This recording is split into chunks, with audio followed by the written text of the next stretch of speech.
Welcome to the Redikall app and welcome to the guest section.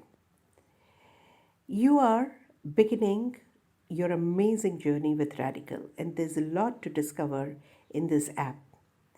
This app is designed for self healing, and I'm going to show you slowly and gradually in different videos how you can start healing yourself.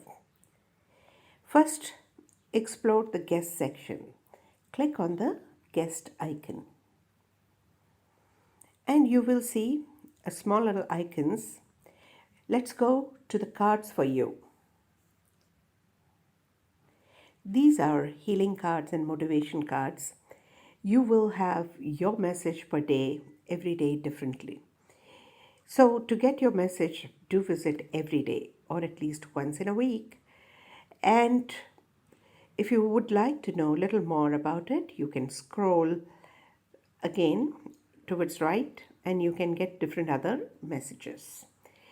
And if you want clarity about the messages that you have got, all you need to do is simply scroll up and you will get the descriptions as well as some of the radical statements.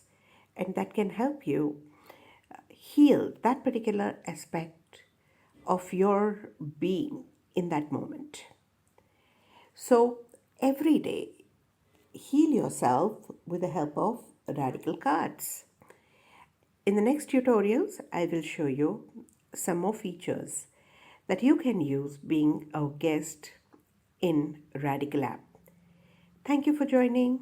Thank you for downloading the app. Do give us our feedback